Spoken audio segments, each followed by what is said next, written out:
Meron tayong kasabihan, pag-inggit, pikit.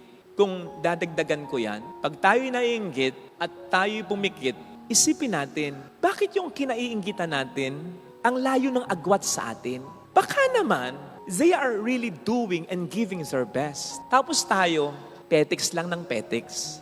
Bakit kinakailangang hatakin ang mga deserve na nasa itaas? Dahil sa sila'y nagsisikap. Kung pwede ko rin namang mapunta sa itaas, hindi mo kinakailangang hatakin pababa ang kapwa mo na ginagawa ang best niya. Kung pwede mo rin namang gawin ang best mo. Kaya ibinababa nila kayo. Dinadamay lamang nila kayo sa pagiging batugan at sa pagiging mababa ng mga ito. Hindi ka naman hahatakin pababa kung wala ka sa itaas eh. Sa ating unang pagbasa ay nabanggit ang pangalang Cain. Tapos sabi sa atin ni San Juan, wag daw natin itong tutularan. Sino ba si Cain? Si Cain ang pumatay sa kanyang kapatid na si Abel dahil sa inggit. Saan ba nagmula ang kanyang inggit? Kasi kung tutuusin, lalo na sa intro ng Genesis chapter 4, magkamukha naman sila eh. Magkamukha sila ng pinagmulan. Sila'y parehong anak ni na Eva at ni Adan. Pareho silang may kanya-kanyang ikinabubuhay. Pareho silang may kakayanang mag-alay sa Diyos. Pareho silang may contact, may access sa Diyos. Pareho eh. Parehong meron eh. Bakit nainggit? Nung mag-offer silang dalawa, doon nag-end ang pagkakapareho nila at nagsimula naman ang pagkakaiba nila. Dito natin maiuugat ang inggit ni Cain kay Abel na kapatid niya. But first, let us be clear, this has nothing to do with their offering. Kasi may nagsasabi na mas kinalugdan daw ng Diyos ang offering ni Abel dahil ito ay blood offering. Yung hayop, may dugo, blood offering. Samantalang yung kay Cain, bloodless offering. Kasi vegetable lang, gulay lang. Para sa akin, it has nothing to do with the offering. Kasi yung offering may kinalaman sa kani-kanilang mga gawain. Si Abel ay sheepkeeper. Tagapag-alaga siya ng tupa. Natural yun ang iaalay niya. While si Cain ay magsasaka. Natural yung produkto niya, ang iaalay niya. At wala naman sa Diyos kung ano yung ialay natin sa Kanya. Basta yung the best talaga. Mamaya, babalikan natin yung puntong yan. So it has nothing to do with the offering. Saan nagkaroon ng problema? Sa nag-offer. Kasi kung mapapansin po ninyo yung Genesis 4, verse 4 and then verse 5, ang sasabihin doon ay ganito, kinalugdan ng Diyos si Abel at ang kanyang alay. Hindi sinabing kinalugdan ng Diyos ang alay ni Abel at si Abel. Hindi. Si Abel muna bago yung alay. Verse 5, hindi kinalugdan ng Diyos si Cain at ang kanyang alay. Not the other way around. Hindi sinabing, hindi kinalugdan ng Diyos ang alay ni Cain, kaya hindi kinalugdan ng Diyos si Cain. No! Kaya para sa akin, this has nothing to do with the offering. This has something to do with the one who offered. Hindi nalugod ang Diyos kay Cain, kaya hindi nalugod ang Diyos sa alay ni Cain. Nalugod ang Diyos kay Abel, kaya kinalugdan ng Diyos ang alay ni Abel. May kinalaman dito yung disposisyon ng nag-aalay, yung attitude nung nag-aalay, yung ugali nung nag-aalay. Kasi ang sasabihin sa Genesis 4, Abel offered one of the best firstlings of his flock. The best ang kanyang offering, yung the best na tupa. While Cain offered just a fruit from the soil. Isa lamang sa mga ani niya, hindi yung the best na inani niya. Para kay Cain, okay na yan? Ganun din naman yan. Okay na yung konti na lang? Okay na yung may diferensyang alay? Doon, nagkatalo sa disposisyon nung nag-alay. In fact, sasabihin ng Diyos kay Cain, if you act rightly, you will be accepted. So parang sinasabi ng Diyos kay Cain, kung umayos ka lang, tinanggap ko yung alay mo. Natatandaan ninyo yung sabi ng ating Panginoong Jesus, kung mag-aalay ka at maalala mo may sama ng loob sa iyong kapatid mo, iwan mo yung alay mo. Pumunta ka muna sa kanya, makipag-ayos ka, saka ka bumalik, saka mo ialay yung alay mo. Kasi ang tinitingnan ng Diyos, hindi naman yung labas, kundi yung loob, yung disposisyon ng tao. Kasi yung true offering for God, buo. The best. Kaya nga sabi ni San Juan sa ating unang pagbasa, huwag nating sambahin ang Diyos sa pamamagitan ng salita. Huwag tayong magmahal sa pamamagitan ng salita. Ipakita natin sa gawa. That's the best offering we can ever give to God. Hindi yung nagpe-praise and worship tayo dito sa salita, pero sa puso natin, nandun ang kasalanan, nandun ang pag-iimbot, nandun ang mga negatibong bagay. So nandoon yung dahilan ng pagiging kalugod-lugod o hindi kalugod-lugod na offering sa Diyos. Yung puso nung nag-aalay. Kaya ang mas kinalugdan ng Diyos, yung alay ni Abel at hindi yung alay ni Cain. Dahil the best, hindi yung offering, kundi yung motibasyon, yung disposisyon nung nag-offer.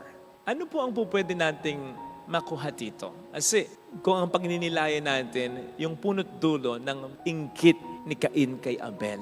Diba, meron tayong kasabihan, pag-inggit, pikit. Kung dadagdagan ko yan, pag tayo'y naiinggit at tayo'y pumikit, isipin natin, bakit yung kinaiinggitan natin ang layo ng agwat sa atin? Baka naman, they are really doing and giving their best. Tapos tayo, petiks lang ng petiks. Bakit nasa asawa mo yung amor ng mga anak mo? Baka naman yung asawa mo ang mas naglalaan ng panahon para sa kanila. Baka naman yung asawa mo mas mahaba ang pasensya kaysa sa iyo, samantalang ikaw, ang bigat-bigat ng kamay mo sa mga anak mo. Hindi mo pwedeng gawin yung ginagawa niya? Bakit parang mas paborito yung kapatid mo? Bakit parang mas nandun ng konsuelo ng mga magulang mo sa kapatid mo?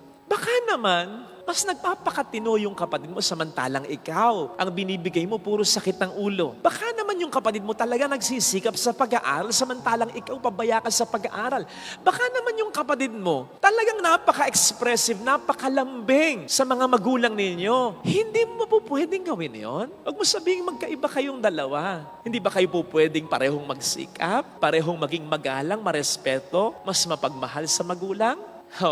Pwede mo rin gawin yon. Bakit siya ang mas nabibigyan ng pansin ng boss ninyo? Baka naman talagang binibigay niya yung best niya. Talagang hindi siya nasusubok ng boss ninyo. Baka naman talagang may kusa. Yung kahit hindi utusan, ginagawa. Baka naman talagang may malasakit. Hindi mo ba pwedeng gawin yon? Bakit parang mas magaling talaga siya? Bakit nag-excel siya sa karir niya? Baka naman talagang nagpa-practice siya, pinagbubuti niya yung talento niya, sinusulat niya yung mga kahinaan, kapintasan niya, at ini-improve niya. Hindi mo mapupwedeng gawin yon? Bakit kinakailangang hatakin ang mga deserve na nasa itaas? Dahil sa sila'y nagsisikap. Kung pwede ko rin namang mapunta sa itaas. Hindi mo kinakailangan hatakin pababa ang kapwa mo na ginagawa ang best niya. Kung pwede mo rin namang gawin ang best mo, pareho kayong nasa itaas, walang problema, walang inggitan. Kesa naman hatakin mo siya pababa, yun ang mas lalo mong ikabababa. Meron daw isang alitaptap, firefly, masayang gumagala sa kagubatan nang mapansin ng tambay na ahas. So tinitingnan-tingnan siya nung ahas. So siya naman, deadma lang, baka ina-appreciate lang naman siya. Hanggang sa kahit saan siya magpunta, sinusundan na siya nung ahas. Medyo binilesan na niya yung paglipad niya. Mas binilesan din ng ahas ang pagsunod sa kanya. Agresibo na yung ahas sa paglapit sa kanya. So natakot na siya. Nataranta na siya. Mas binilisan na niya. At talagang mas binilisan din ng ahas. Yung paghanap at pagsugod sa kanya, ay ang kawawang firefly, ang kawawang alitaptap, talagang binilisan ng binilisan sa kakalingon dahil natataranta na siya, sinusundan siya ng ahas, nabangga siya sa isang puno, talagang bumagsak siya sa harap mismo ng ahas na dumitila na at kakainin na siya. Pero bago siya kainin, nagmakaawa muna siyang makapagtanong sa ahas. Sabi nung ahas, hindi ko talaga binibigay ang pabor na ito sa mga kinakain ko. At least first time kang nagtanong. O sige, anong tanong mo bago kita kainin? Ang sabi nung kawawang firefly, am I in your food chain? Pagkain mo ba talaga ako? Isa akong alitap-tap. Sabi nung ahas, no. Gutom ka ba? Sabi nung firefly, sumagot yung ahas, no, hindi. Bakit mo ako kakanin? Sumagot ang ahas, because I cannot stand to see you shine. Naiirita ako sa liwanag mo eh. Inggit lang. Ganun lang. Kaya sa mga kinaiinggitan dyan, dahil ginagawa nyo yung best nyo, hindi para makipag-compete sa iba, kundi para makipag-compete sa sarili lamang ninyo. Gusto nyong maging better than yesterday, than before. Don't be bothered sa mga naiinggit sa inyo. Walang mali sa inyo. May mali sa mga naiinggit sa inyo. Kaya ibinababa nila kayo. Dinadamay lamang nila kayo sa pagiging batugan at sa pagiging mababa ng mga ito. Hindi ka naman hahatakin pababa kung wala ka sa itaas eh.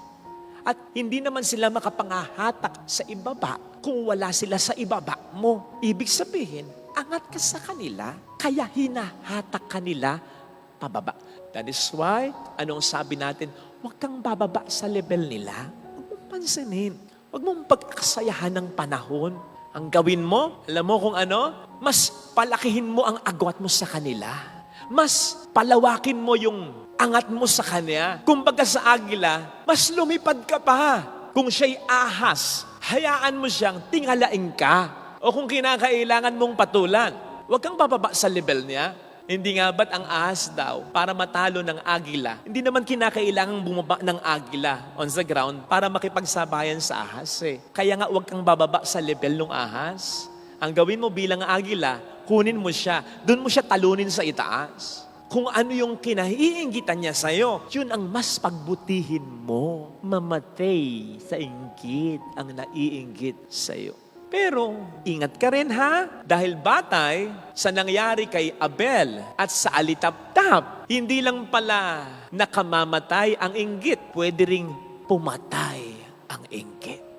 Kaya mag-ingat sa mga naglipa ng Cain at ahas sa paligid natin na hindi makapikit, kaya gagawin ang lahat, masira ka lang. Ingat din, ha? After all, hindi masasama ang envy sa 7 deadly sins kung hindi nakamamatay ang inggit na yan. Lalo pat yan ang isa sa mga unang kasalanan ni Lucifer.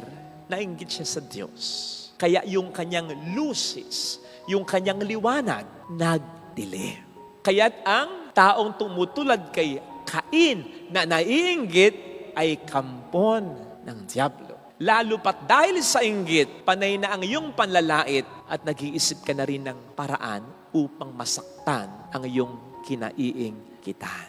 Sa mga naiinggit naman dyan, nakaw, kapag hindi mo tinanggal ang pagiging mainggitin mo, sabi ko kanina, mas lalong bababa ang kalalagayan mo. Una, walang point para mainggit ka dahil magkaiba kayo nung taong kinaiinggitan mo. Isa pa, di ba, ang kontra sa inggit ay yung kung meron siya, nawala ka, meron ka rin naman, nawala siya. Di ba ganon ang pangontra sa inggit? Paano mo makikita yung meron ka, nawala siya? Kung ang focus mo ay yung meron siya, nawala ka. Mas lalo kang bababa, maniwala ka. At kaya tulad ng ahas, naiirita ka sa pagliliwanag niya. Kasi namumuhay ka sa dilim. Dahil hindi mo pinagliliwanag ang liwanag na meron ka. Kailan tayo naiirita sa liwanag? Kapag tayo'y galing sa dilim. Pero kung ikaw mismo nagliliwanag, you are doing your best, hindi ka mainggit sa tao who is also doing his or her best. Minsan natatawa pa ako, may mga kaibigan ako, Father, ang galing nung pare. Pero syempre, mas okay ka. Sabi ko, honestly, hindi mo kailangan sabihin yun. Natutuwa ako at na-appreciate mo yung pare. Sino yan? Sino yan? Ang galing nga. Hindi mo kailangan sabihin sa akin yun. Kasi mas gusto ko, honestly, yung ganon. At bakit? Hindi ko sinabing, ni minsan di ako nainggit. Dati nung bata ako lalo na, lagi ako nainggit sa kapatid ko. Ayun, honestly, kung meron man siguro, hindi na sa kapatid ko, Hindi ko alam kung nainggit pa ako, lalong-lalo na kapag I'm also doing my best. Honestly, hindi eh. Yun ang magiging epekto kapag alam mo, ginagawa mo rin yung magagawa mo. Hindi man ito makita ng iba na gusto mong maka-appreciate ng ginagawa mo. Basta you are doing your best, may makakakita at may makakakita ito. O kahit nanonood ngayon ng mga magulang ko, para sa akin, hindi sila ang nakakita ng best ko. Iba. Hanggang sa nakita na nila, oh, magaling pala. Ito, hindi sila ang nakadiscover sa talent ko. Hindi. Iba.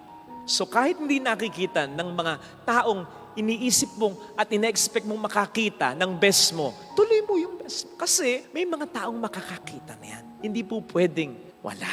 Kailangan mong gawin yan para hindi mo kainggitan ng sino man. Tingnan po niyo ang mga alagad. Kasi sa ating ebanghelyo, nandun yung pagtawag sa mga disipulo.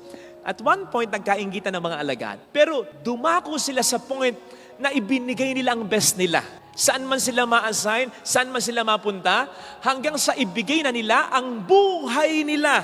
Giving their all, giving their best. Diba? Si San Juan, hindi siya namatay dahil pinatay. Namatay siya ng natural death. Kasi nga, iba yung mission niya. Diba? Ang sabi, pinaalagaan, pinatingnan din ng mahal na poon, ang mahal na ina kay San Juan. Nagsulat pa si San Juan. Okay. Pero ganun din. Saint John also gave his all, his best. Nung dumako na sa puntong they all gave their best, wala nang inggitan. Ganun ang dapat. Mga kapatid, let us recognize our light. Lahat tayo anak ng kaliwanagan. Hindi pwedeng wala tayong liwanag. Pagliwanagin natin yan. Hindi para mas magliwanag tayo sa iba. Hindi. Para sabay-sabay tayong magliwanag. Para mas maganda. Yung hindi tayo maghatakan pababa, maghatakan tayo pataas. Papunta sa Diyos, hindi papunta kay Satanas.